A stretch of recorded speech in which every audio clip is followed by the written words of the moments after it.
আমরা নানান জায়গা থেকে দেখছিলাম যে আপনাদের সঙ্গে কি এখন পর্যন্ত সরকারের বা মন্ত্রণালয়ের পক্ষ থেকে কোনো ধরনের যোগাযোগ, কথা বলা বা ডায়ালগের কোনো উদ্যোগ কি তৈরি হয়েছে বা এসেছে? ধন্যবাদ আপনাকে। আহ, আপনারা জানেন যে গত 7 তারিখ থেকে সারা বাংলাদেশের সরকারি শিক্ষকদের 3টা দাবি নিয়ে আন্দোলন চলছে। মূলত দাবি 3টা হচ্ছে যে 10ম গ্রেড, শিক্ষকদের আত্মমর্যাদার জন্য যে 10ম গ্রেড, অর্থনৈতিক এবং আত্মমর্যাদা বিবেচনা করে শিক্ষকরা দাবি করছে 10ম গ্রেড, এবং দ্বিতীয় দাবিটা হচ্ছে যে আপনার 10 এবং 16 বছরে উচ্চতর বেতন বৃদ্ধি। আর তৃতীয় দাবিটা হচ্ছে যে আপনার শতভাগ পদোন্নতির মাধ্যমে, অর্থাৎ সরকারি শিক্ষক থেকে শতভাগ পদোন্নতি, প্রধান শিক্ষকে পদায়ন হওয়া আর কি। তো গতকাল শহীদ মিনারে আন্দোলনরত শিক্ষক বিন্দু আপনার একত্রিত হয়ে বিকাল 3:30টার দিকে আপনার কলম বিসর্জন করতে গিয়ে, অর্থাৎ যে কলম দিয়ে শিক্ষকরা এই জাতির সন্তানদেরকে শিক্ষা দান করে, এই কলম বিসর্জন দানের মাধ্যমে যে শিক্ষকদের যে একটা প্রতিবাদ স্বরূপ কলম বিসর্জন দেওয়ার জন্য শাহবাগের উদ্দেশ্যে পদচারণ করে, এবং আপনার কিছু পথ গেলে ব্যারিকেড দিয়ে শিক্ষকদের পথ গতিরোধ করে। দুঃখিত, আমার কণ্ঠ না, আমরা শুনতে পাচ্ছি। সাউন্ড ওরকম আসতেছে না। গতকাল আপনার ওই আমি ঠান্ডা গলা বসে গেছে। না, ঠিকই আছে। যেটা আমি বলতেছিলাম আর কি, তো শিক্ষকদের গতিপথ অবরোধ করে, এতে শিক্ষকরা শান্তিপূর্ণভাবে তাদের স্লোগানে মুখরিত করে প্রায় 30 থেকে 40 হাজার শিক্ষক।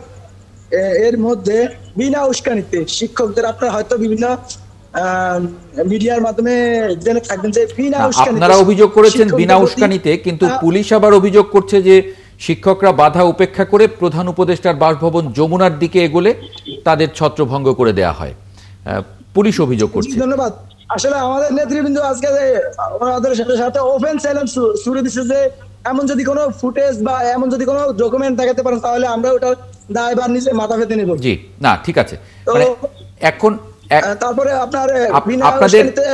আপনাদের যে কর্মবিরতি, সেটা কি আপনারা স্থগিত করেছেন?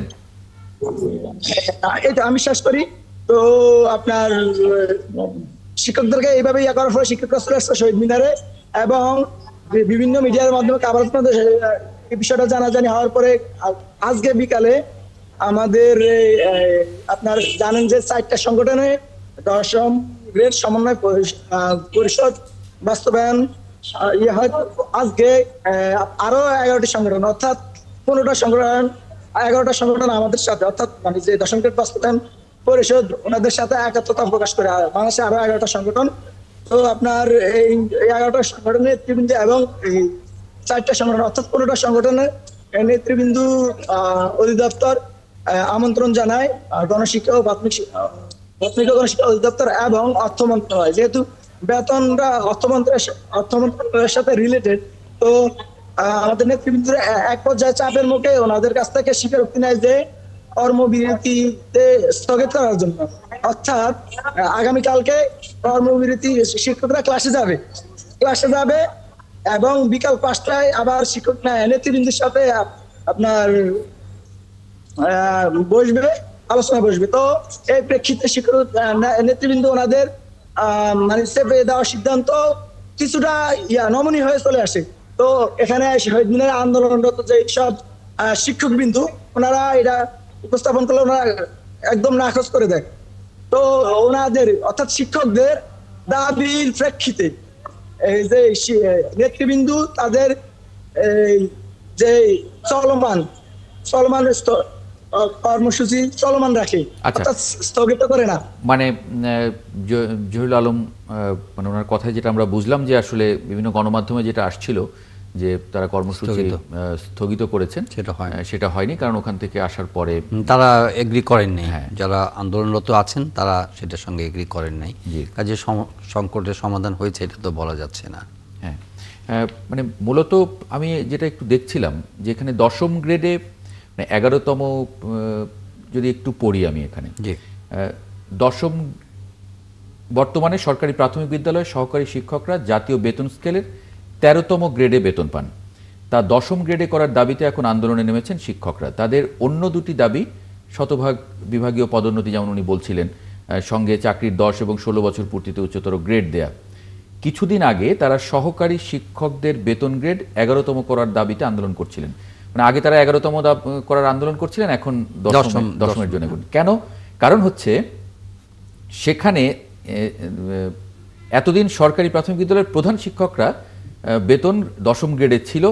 দীর্ঘ আইনি লড়াই শেষে রিট আবেদনকারী সরকারি প্রাথমিক বিদ্যালয়ের 45 জন প্রধান শিক্ষকের বেতন এক ধাপ বাড়িয়ে 10ম গ্রেডে উন্নীত করা হয়েছে। মানে তারা আদালত থেকে 10ম গ্রেড পেয়ে এসেছেন 45 জন। এখন এই 45 জন পাওয়ার কারণে সারা বাংলাদেশের প্রধান শিক্ষকরা তারা এখন এটা 10ম গ্রেড থেকে তারা 10ম গ্রেডে যাওয়ার একটা পরিস্থিতি তৈরি হয়েছে, যেহেতু আদালতের রায় আছে কারো কারো ক্ষেত্রে। এখন সেটার কারণে ওনারা আবার একটু এগিয়ে এসেছেন। একটু যদি না, আমার মনে হয় যে সবকিছুই একটা মানে সমঝোতা বা একটা আলোচনা সংলাপের বিষয় রয়েছে। এই জায়গাটা কিন্তু অনুপস্থিত। আপনার যারা আন্দোলনরত রয়েছেন এই ধরনের মানে কর্মসূচিতে যাচ্ছেন, শুরুতেই আমার মনে হয় কর্তৃপক্ষের উচিত একটু স্বপ্রণোদিত হয়ে এগিয়ে আসা এবং তাদেরকে আলোচনার টেবিলে নিয়ে যাওয়া। সেখানে হয়তো গিভ অ্যান্ড টেক করা যেতে পারে। কতটা তারা অ্যাফোর্ড করবেন, কিছু হিসাব নিকাশও তারা করছিলেন যে 10ম গ্রেডের দিকে গেলে কত টাকা লাগবে সরকারের, বা 11তম গ্রেডে হলে কততম, মানে এগুলো আলোচনা করছেন। কিন্তু আমার মনে হয় যে তাদেরকে একেবারে খুব কঠিন মানে পরিস্থিতির দিকে ঠেলে না দেওয়া, একটা আমরা ডেফিনেটলি একটা সমাধান তো আছে। সুতরাং কর্তৃপক্ষের দিক থেকে এই কম্প্যাশনেট উদ্যোগটা জরুরি আসলে। সেটা যদি তারা বুঝতে পারে এটা একটা সমাধান হয়ে যাবে। একটু যুক্ত করে নেই অধ্যক্ষ মোহাম্মদ সেলিম ভূঁইয়া, বিএনপির কেন্দ্রীয় কমিটির সাংগঠনিক সম্পাদক এবং একসময় শিক্ষক নেতা। আপনাকে স্বাগত জানাচ্ছি 71 জার্নালে। অধ্যক্ষ সেলিম ভূঁইয়া, আমরা যে প্রাথমিক বিদ্যালয়ের শিক্ষকদের যে আন্দোলন সেটা নিয়ে একটু আলোচনা করছিলাম, কথা বলছিলাম। এখানে যদি আপনি একটু মানে একটু যুক্ত করেন আমাদের এই আলোচনায় মন্তব্য। জি, ধন্যবাদ আপনাকে। সম্মানিত দর্শক শ্রোতা, আপনাদেরও আমাদের অনুষ্ঠানটি দেখার জন্য ধন্যবাদ জানাচ্ছি। এখানে যে বিষয়টি আপনি বলেছেন যে প্রাথমিক শিক্ষকদের যে আন্দোলনটি চলছে, চলমান আন্দোলন, কিন্তু আসলে কিন্তু আন্দোলন চলছে 5টি সংগঠনের। 5টি সংগঠন বলতে এটা যে কেন্দ্রীয় শহীদ মিনারে চলছে প্রাথমিক শিক্ষকদের আন্দোলন, জাতীয় প্রেস ক্লাবের সামনে চলছে নন এমপিভুক্ত শিক্ষকদের আন্দোলন, সেই সাথে স্বতন্ত্র ইবতেদায়ী মাদ্রাসার শিক্ষকদের আন্দোলন, প্রতিবন্ধী বিদ্যালয়ের যে শিক্ষক তাদের আন্দোলন, সেটাও প্রেস ক্লাবে। আরেকটি আন্দোলন চলছে শাহবাগের মোড়ে, যারা NTRC নিবন্ধন পাওয়ার পরেও যারা চাকরিতে নেই তারা সেখানে আন্দোলন করছে। পাশাপাশি আরেকটি সংগঠন আগামীকাল আন্দোলনে নামবে, সেটাও NTRC-র যে শিক্ষক তাদের দাবিটি হলো বদলি জনিত কারণে। এখন 6টি শিক্ষক সংগঠন কালকে আমরা দেখতে পাবো আন্দোলনের মাঠে। এই যে অবস্থায় শিক্ষার কি হবে, শিক্ষা ব্যবস্থার কি হবে? আমরা মনে করি যে প্রাথমিক শিক্ষকদের যে আন্দোলনটা অত্যন্ত যৌক্তিক আন্দোলন। আমরা সবাই জানি যে এখন প্রাথমিক বিদ্যালয়ে ঢোকার জন্য যদিও ন্যূনতম শিক্ষাগত যোগ্যতা মেয়েদের ক্ষেত্রে উচ্চ মাধ্যমিক থাকে, কিন্তু দেখা যায় বেশিরভাগই MA পাস করা মেধাবী ছাত্ররা এখন এই পেশায় আসছে। জি, এখন তাদের দাবিটা কি? 10ম গ্রেডে তাদের চাকরিটা। এখন আপনি MA পাস করে অন্য পেশায় গেলে কিন্তু তারা 4th grade, 5th grade, 6th grade, 7th গ্রেডে চাকরি করতে পারে। কিন্তু অনেকে হয়তো শিক্ষকতার পেশাটাকেই মহান পেশা মনে করে সেবামূলক পেশা মনে করে এই পেশায় আসছে।